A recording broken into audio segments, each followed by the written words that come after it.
Rīgā šodien pirmo reizi mācāmies strādāt darba grupās, un tā kā juristi un tiesneši izvērtēt situācijas.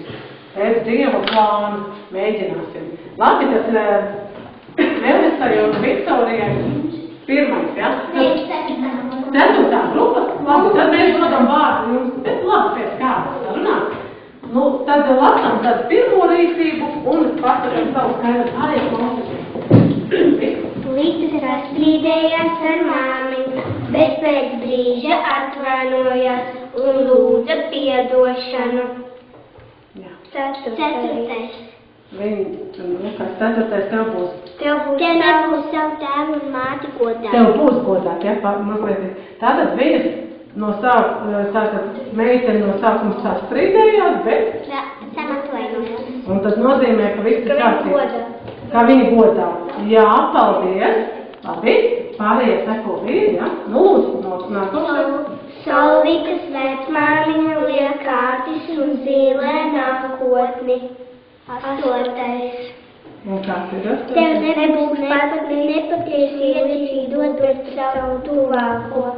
Nu jā, tur jau jums liekas, bieži vien jau kārtas arī melotāji ir pareizi, bet vēl kaut kas ļoti svarīgs. Ko tad viņas liek augstāk par Dievu? Tad tu kārtas, jā. Un kas tad ir par balsu? Tev nebūs tā kunga sava Dieva vārdu nelietīgi valkāt. Nu jā, viņa arī tur min par kungu, jā, bet pirmais balsus tev nebūs citus dievus turēt manā priekšā. Izrādās, ka viņai tā zīlēšana ir svarīgāk nevis to, ko Dievs mums runā par Bībeli. Jā, ļoti slikta. Paldies, labi, meiteni. Svētdienas rītā Inga kopā ar vecākiem devās uz baznīcu. Ceturtais. Jā, nu, ceturtais vai, nu, padomā. Tātad arī ceturtais, jo viņa godā vecāks ir kopā ar vecākiem gods. Bet tieši par svētdienu, kurš bija? Man jau liekas, ka trešais. Es tikai teicu, viņa teica, ka ceturtais. Bet arī tas un tas par tādu. Nu, lūdzu, tad izlas trešo. Tev nebūs svētījamo. Tev būs, vai? Tev būs svētījamo Dievu svētīt. Šajā dienā nevienam nebūs strādāt. Aha, pareizi. Tātad, pirmkārt varētu teikt, ka trešais balsus, bet arī ceturtais, jo šī meitene paklausīja vecākiem un gāja līdz uz baznīcu. Tas ir ļoti svarīgi. Paldies, meitenes. Tagad jūs klausaties pārējās grupiņas un varat pastāstot, kā tie ir jautājumi, ja? Bet sekojiet līdz, lūdzu, jūsu grupiņai vārds. Līdz vecāks sievietņiem strādāja mežā, sagatavojot vārķus pārdošanai. Trešais? Kas ar trešo pārkāpt vai ievērot?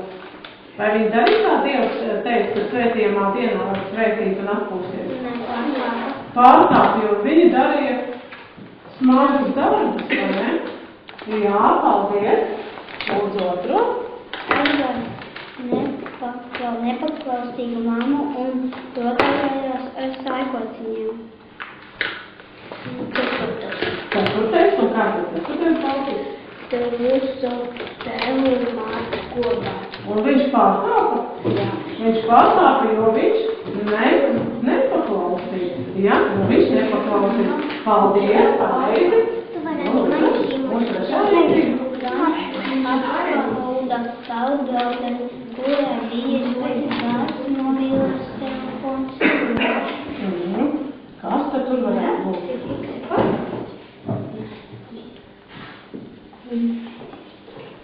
Tad, ja viņa apskauj, tad viņa kaut ko liek draudzenē, ja par to telefonu. Lūdzu? Nu, tad izlasūdzu. Tev nebūs iekārlota vielu lietu, kas pieder tavam tuvākam. Jā, jo viņai pat iekāroja, ja, jo viņai tādēļ likās skaudība. Tad viņa pārkāp šo 10. likumu. Paldies, malačitēni. Jūs ar vēl lēnām pakrāsot, ja, tos būtiņu kaušu. Es nākīju. Un arī, ja, tu? Tiek pārkrāptiem, tikai vai te Jā, droši, kā jūs paši esat izlēmuši? Sākat lasīt pirmo. Mārķis bieži lieto vārdu jēziņ, īpaši draugu vidū. Septītais vārds. Un kas ir septītajā balsā teikt? Tev nebūs darbs. Un viņš kaut ko dara. Otrais. Jā, un izlasat otro. Tev nebūs tā kunga savu Dieva vārdu nelasība valkās. Jā, tieši tā. Paldies, pareizi, viņš lieto šo vārdu. Jā. Olu ģērbtuve Anna no sveiša mēģeļa kabatas izņēma orbīti. Tev nebūs zakt. Jā. Paldies. Jā. Un vēl viena situācija. Andrs drosmīgi izšķirs plasmas pie kautību. Tas būs tā kā ievērams. Jā, ievēro. Un tieši kuru, ja mēs tā domājam, kuru balsu tad viņš ievēroja. Nu, jūs varētu arī saskatīties vairāk, tas ir svarīgākais. Kas tad bija par kaušanos, kā mēs runājam, var nokaut ar fizisku un arī var nokaut arī ar vārdiem. Un šeit tad ievērot, ka balsas tev nebūs. Tas būs pasatam pieteikts, tas būs. Tev nebūs nokaut. Jā, tev nebūs nokaut. Bet viņš neatzina to, ka notiek šī pārdarīšana, vai ne? Paldies, Dāni! Malači! Tad drosmīgā meitene un... Sāns skolotājai sameloja, ka klasē sadauzīja valdi, taču viņi to tiešām nogāja. Tev astotais. Un būs labi? Tev nebūs nepatiesu vērtību dot pret savu tuvāko. Jā, šī bija nepatiesa aprinās, jā, nepatiesa. Gūtis no rīta piesaļoties ir spiests iespējas tēmē un aizmirst par lūkšanu. Tev nebūs tā kunga, tev nebūs tiktu Dievs turēt manā priekšā. Jo, viņš nevis lūkšanai veltīja laiku, bet celīties. Jā. Akris nepaklausīja vecāks un brīdī, kad vajadzēja kārtot savu istabu, aizskrēja spēlēt futbolu. Tev būs savu tēvu un māti godā. Un kā viņam veicās? Viņš pārkāpa vai ievēroja? Pārkāpa, jo viņš nepaklausīja.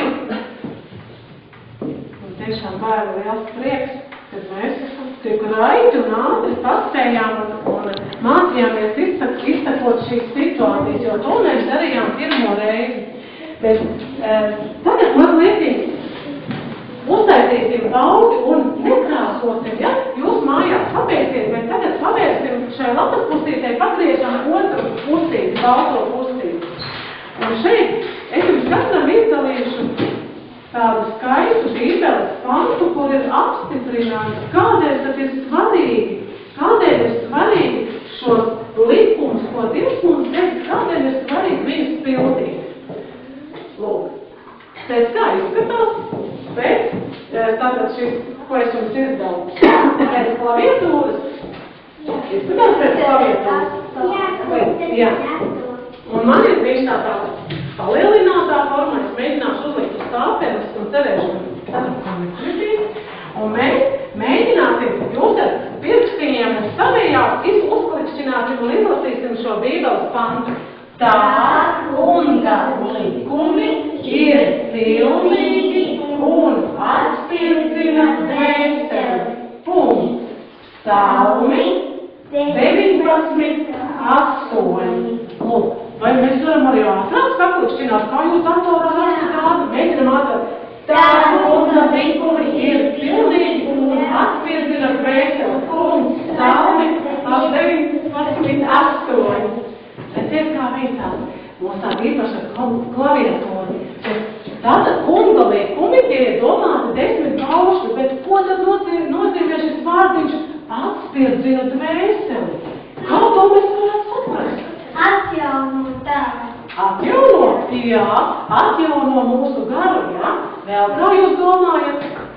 Melis, kā tev lietās? Es nezinu. Atspirdzina dvēseli. Vienmēr mēs esam noskrējušies un joprojām klausēties tie ūdeni, tad mēs, cik labi paliek. Un ja mēs pildam Dieva likumus, tad mūsu dvēselē ir tāds miers un prieks, jo viss ir izdarīts, kā Dievs saka. Jā? Tā varētu būt, Kristiāna. Ko tu gribi piebilst? Tu arī tam piekrīt? Vai tev vēl kā cita doma par šo vārdu atspirdzina dvēseli? Un no